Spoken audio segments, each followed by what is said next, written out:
In today's episode, we're looking at 3 social media influencers who were killed by wild animals in unexpected and horrifying ways. From a peaceful kayaking trip in Florida that ended in a crocodile attack to a beach vacation in Australia where a young woman went for a swim and never returned.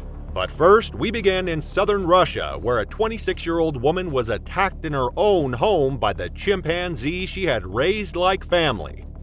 November 18, 2016 began like any other late autumn morning on the outskirts of Sochi, Russia. A cold drizzle hung in the air, coating rooftops and tree branches with a damp sheen. The air was quiet, broken only by the distant barking of dogs and the occasional rumble of a car on wet pavement. On a narrow hillside road just outside the city limits, a pale green 2-story villa sat behind a wrought iron gate, simple, quiet, and tucked between tall pines.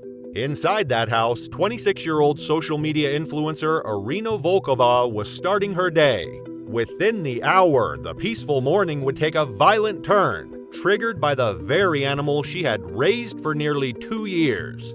Irina lived alone, except for her golden retriever and a young male chimpanzee named Roma. A freelance translator and a part-time administrative assistant for a regional import-export firm, she worked from home and lived modestly. The house had once belonged to her grandparents. After their passing, it was inherited jointly by Irina and her mother, who lived in St. Petersburg. The property wasn't luxurious, worn tile floors, drafty windows, but it offered the one thing Irina valued most: privacy. She had acquired Roma in 2014 through an exotic pet contact in Krasnodar, paying the equivalent of $12,000 funded through personal savings and a small inheritance. He was just a toddler then, wide-eyed, curious, and clingy. She kept him enclosed, taught him basic commands, and gave him a sunroom outfitted with toys, a climbing bar, and heating for the colder months. Her Instagram page with over 11,000 followers was filled with quiet lifestyle images, interior shots, her garden, and sometimes Roma sitting nearby. Born to middle-class parents in St. Petersburg, Irina had always been drawn to animals.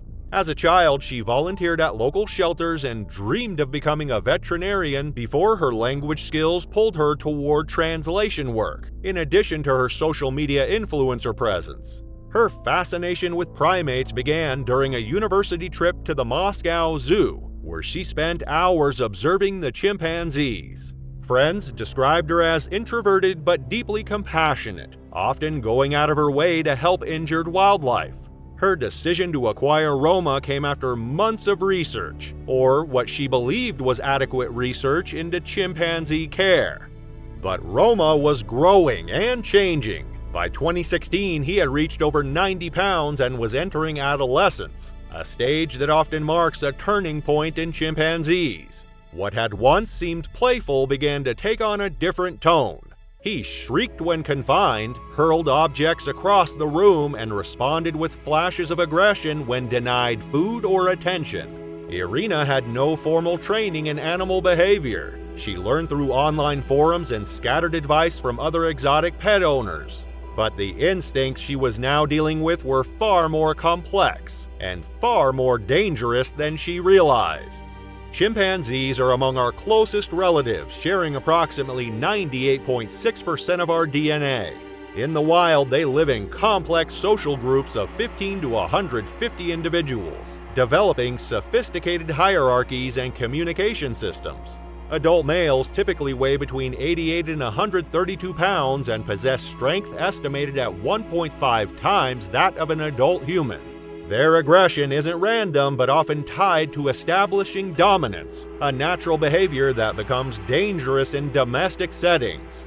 Unlike domesticated animals bred over thousands of generations, chimps retain their wild instincts regardless of human upbringing.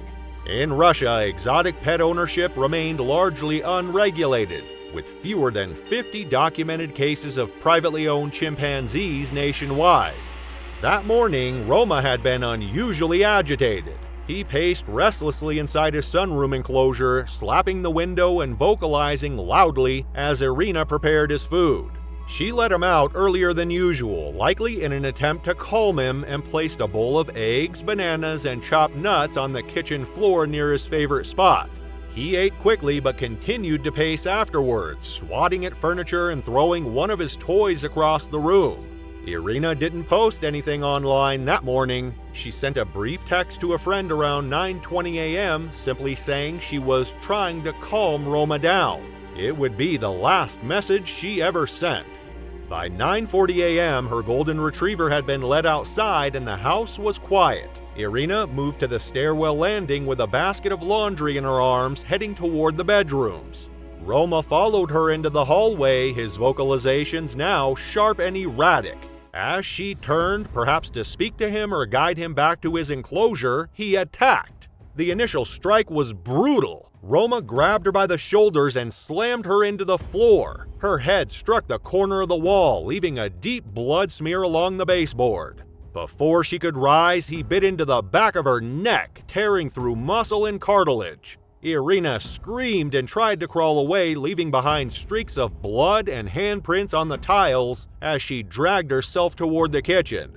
Roma climbed onto her back, his full weight pressing her down, and began tearing at her scalp and face. She fought back, bracing herself against the wall, clawing at the floor, but he overpowered her easily. Her left hand was mangled, her wrist snapped by the force of his grip. Over the next several minutes, the chimp continued the assault with chilling focus. He bit through her ear, clawed at her eyes, and tore open her trachea. Blood coated the walls and pooled beneath her body as her breathing grew shallow. The air was thick with the sounds of grunts, frantic movement, and flesh being torn. Her screams grew weaker and eventually stopped altogether. Outside, the family dog barked furiously from the backyard. At 10:03 a.m., a neighbor walking past the property paused at the gate, alarmed by the noise. When she called out and received no answer, she peered through the fence and noticed the front door slightly ajar. She immediately called emergency services, reporting that something was wrong at the address. Police arrived at 10:14 a.m. The front door was unlocked and the responding officers entered with weapons drawn. Inside, they found overturned furniture, blood-smeared walls, and Irina's body lying motionless in the hallway at the base of the stairs. 10 feet away, Roma stood over her, his face, chest, and hands soaked in blood. As the officers approached, the chimpanzee turned sharply and bared his teeth, letting out a short, aggressive screech before stepping forward. Fearing an imminent attack, both officers opened fire. Roma was struck multiple times in the chest and neck and collapsed beside Irina's body. He died at the scene.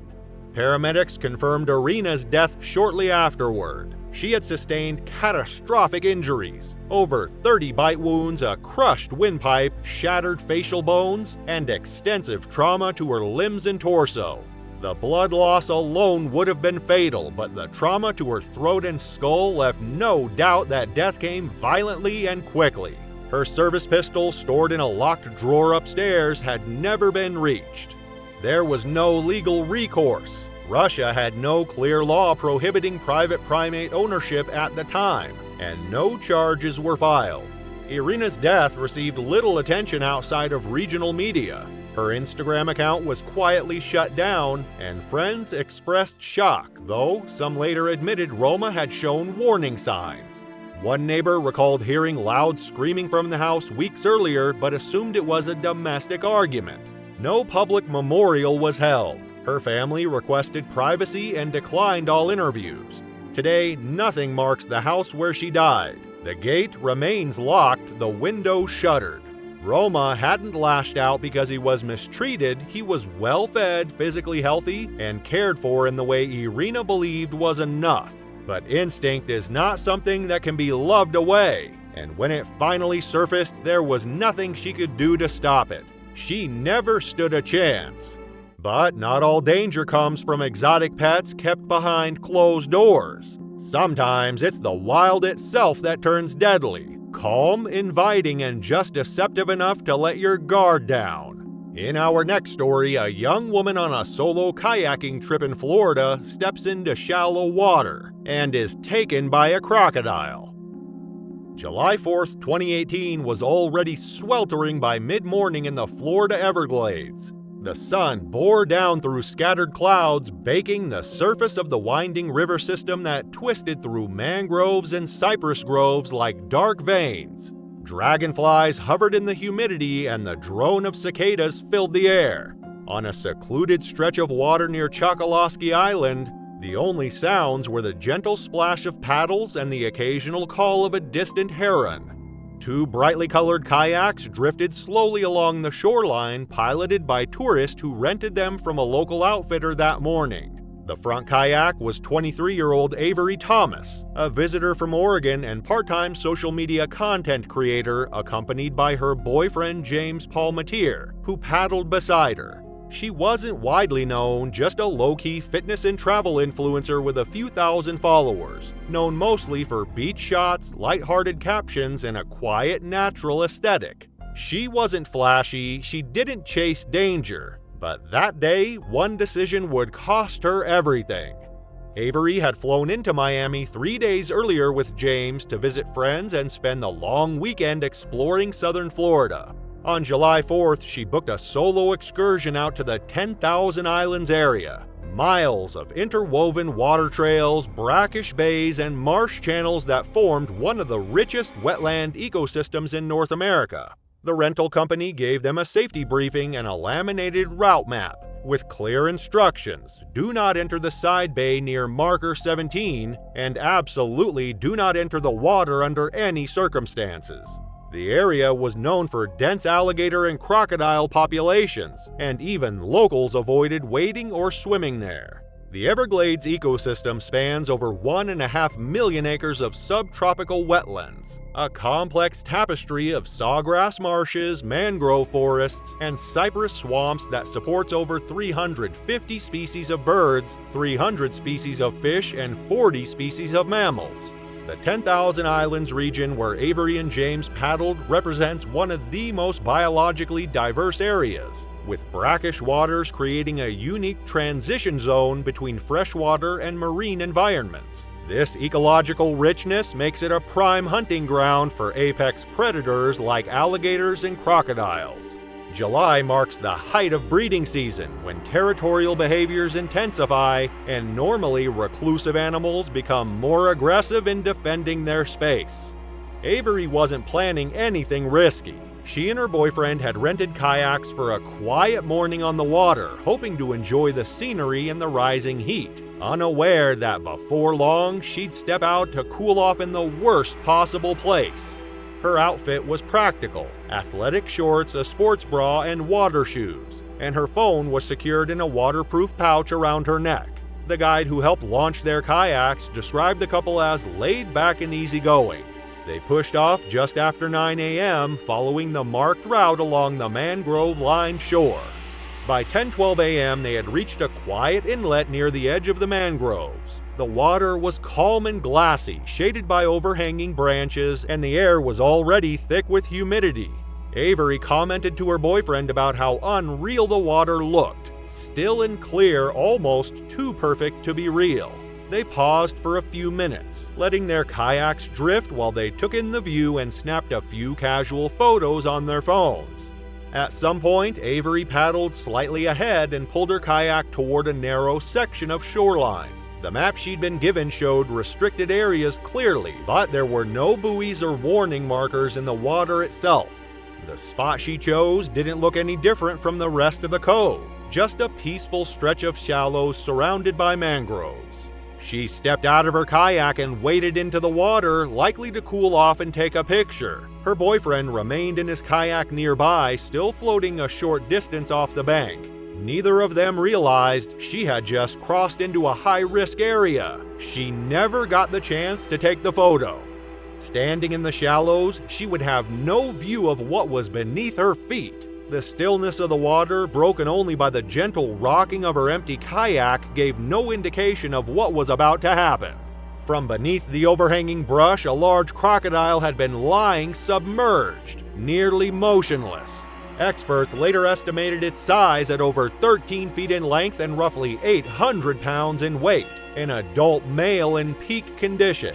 In shallow coastal bays like this one, crocodiles are known to remain hidden for hours, waiting patiently for any sign of movement near the waterline. It's likely that Avery never saw it approach.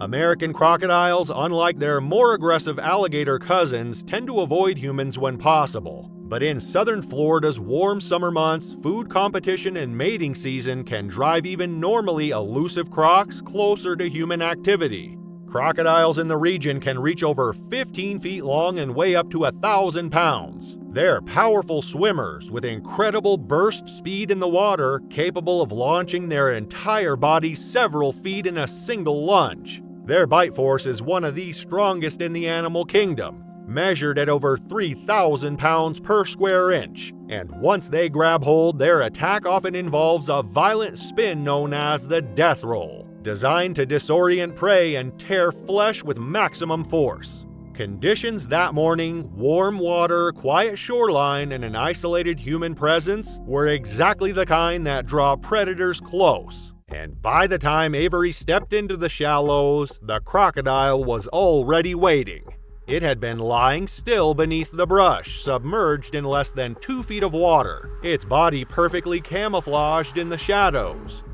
Then, without a sound, it lunged from the shallows. It struck with shocking speed, its jaws clamping down around Avery's lower torso and thigh, lifting her off her feet and dragging her sideways into deeper water. The attack lasted only seconds. One moment she was standing waist deep calling back to James. The next, she was gone beneath the surface. She resurfaced once, flailing, her arms thrashing weakly as a cloud of blood spread through the water. She managed to get out a short, broken cry before the crocodile dragged her under again.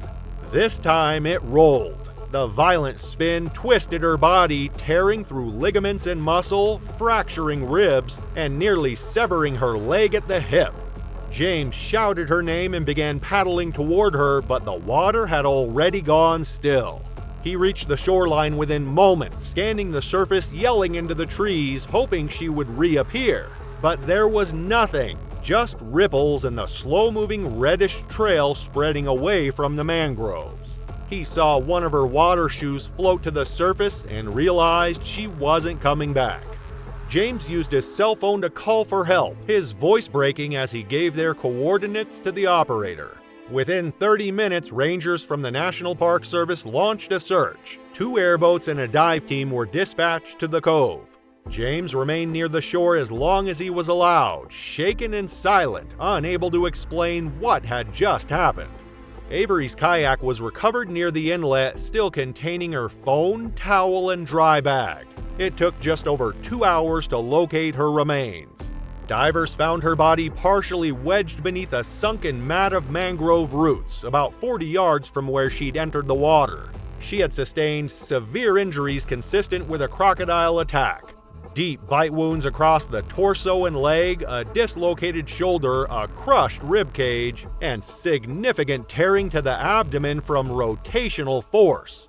The medical examiner later confirmed her cause of death as traumatic injury and rapid blood loss. By the time they pulled her from the water, there was nothing anyone could have done.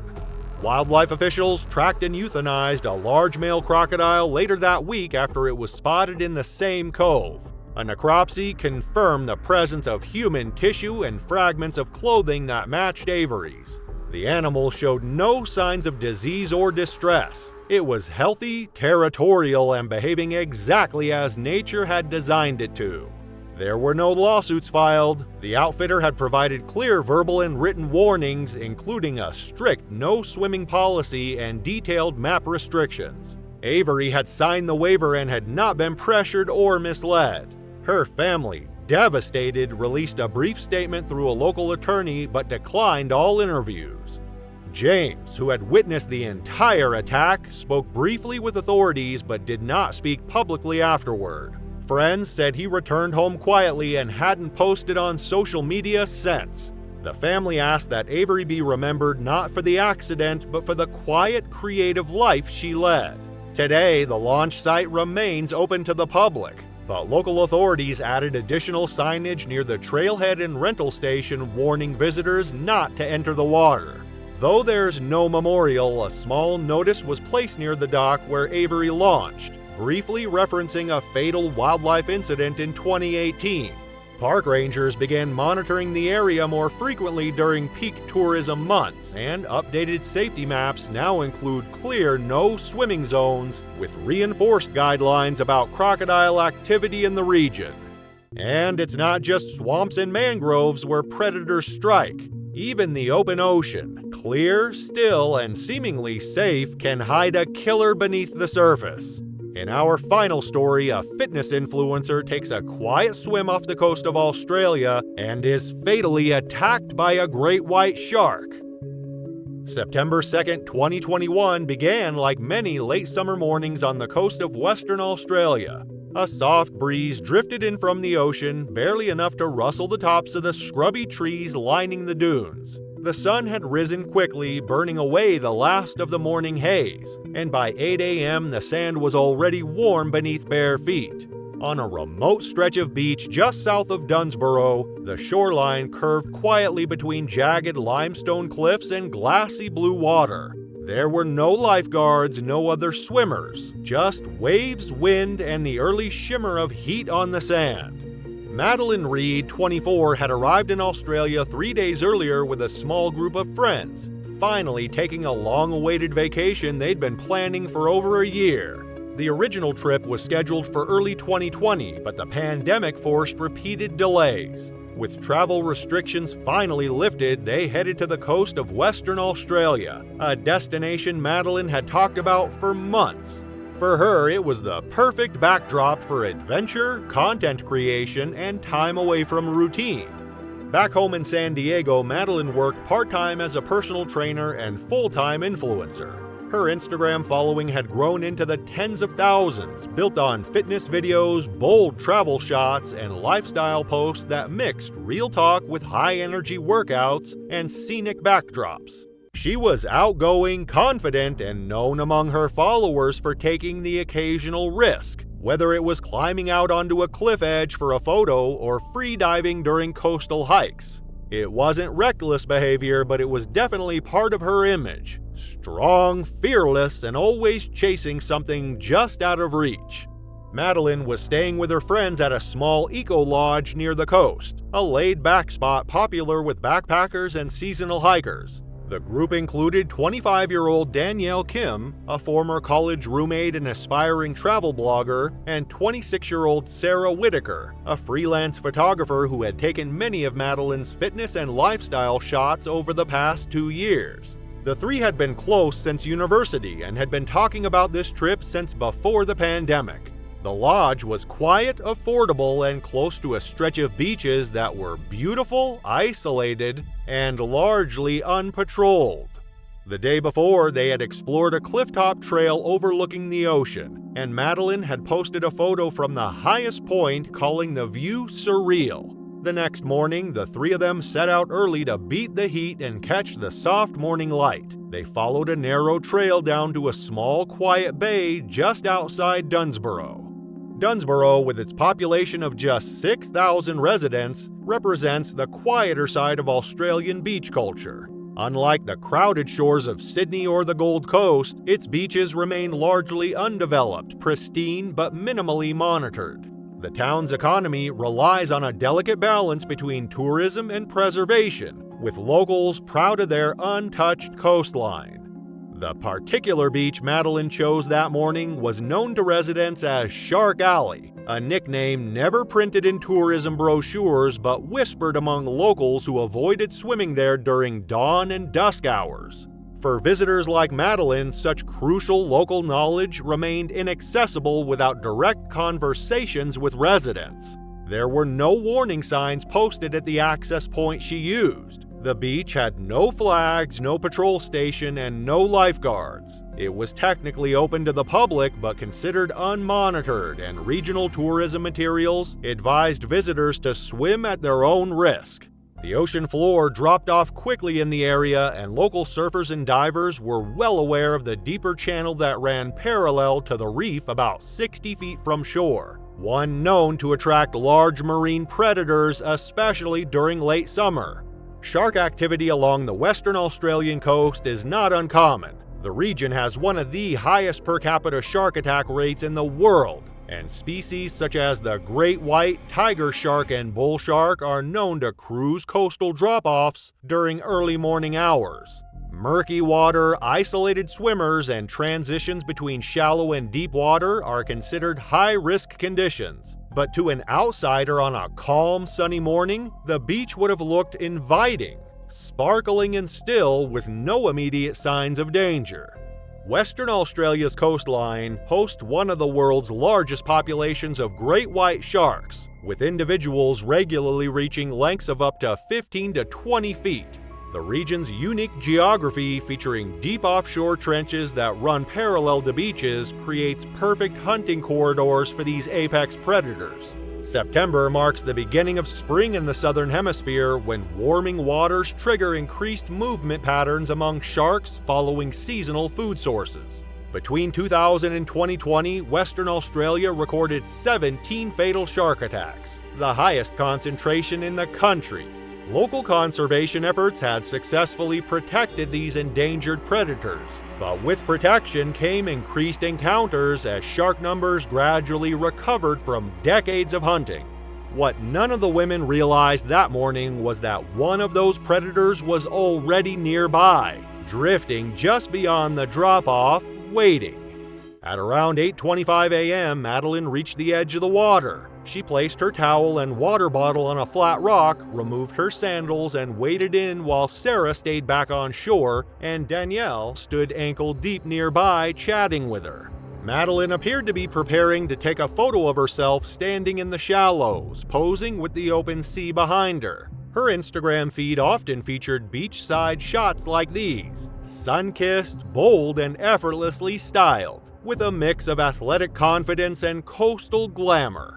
She didn't venture far, no more than 50 or 60 feet from shore. The water was clear and calm, and the shoreline still well within sight. But just beyond that range, the seabed dropped off sharply into a deeper channel, a known hunting corridor for large sharks moving along the coast. From beneath that trench, a great white shark approached silently.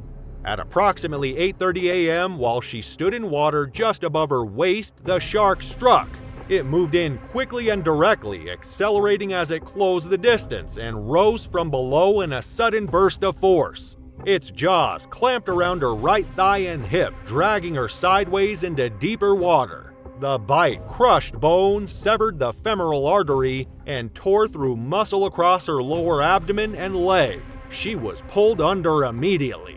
Madeline resurfaced once, briefly, face up, motionless, and surrounded by blood. The shark did not linger. After releasing her, it turned and disappeared back into the deeper water. She did not call for help. The injury would have rendered her unconscious in seconds, with death following quickly due to massive blood loss. Her friends screamed. Danielle ran up the trail trying to get a phone signal, while Sarah stayed at the water's edge, frozen in shock and calling out Madeline's name. A couple arriving nearby with paddleboards saw the commotion and contacted emergency services using a satellite device.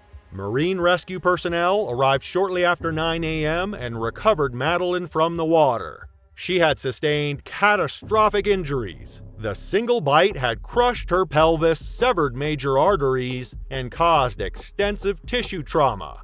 Paramedics confirmed her death at the scene. There were no signs of a second attack or scavenging. Officials temporarily closed the surrounding beaches for 72 hours and issued a public advisory. No shark was captured or killed in response to the attack. Based on the wound pattern and location, marine biologists identified the animal as most likely a juvenile great white, common in the region during late summer when fish activity near the reef increases. Madeline's belongings were collected from the beach later that afternoon. Her phone, protected inside the waterproof pouch, showed no photo or video activity at the time of the incident. Her final Instagram post, uploaded the night before, was a mirror selfie from her lodge with a caption about adjusting to the time zone and feeling ready for the next day. Her death was reported in Australian and US media outlets, but it never became a viral story. She hadn't been live streaming or creating any dangerous content. She had simply gone for a morning swim in a place she didn't fully understand. Her family declined interviews, her Instagram page was deactivated within a week. Friends and clients back home held a quiet memorial at the fitness center where she had worked. No lawsuits were filed, the lodge and local tourism office had provided standard disclaimers and safety guidance, and there was no indication of negligence. Her trip had been booked independently and all arrangements were in her name. Today, the beach looks the same. There's no plaque, no barrier, no mention of what happened. Just a stretch of coastline as beautiful and quiet as the morning she stepped into it. Madeline Reed wasn't careless. She wasn't chasing danger. She was a bold, experienced traveler doing what she loved. But in wild places, even clear water can hide danger. One moment, one misstep, and there's no way back. Danielle and Sarah returned home a week later, both shaken and silent. Neither spoke publicly about what they saw. Sarah deleted most of her photography content in the months that followed, while Danielle stopped updating her travel blog entirely. They remained in contact with Madeline's family but declined all media inquiries. As with many stories like this, the world moved on. But for the people closest to her, the moment never really ended. Thank you for watching this video. If you loved this video, you'll definitely also love the one on your end screen right now. Hope to see you there.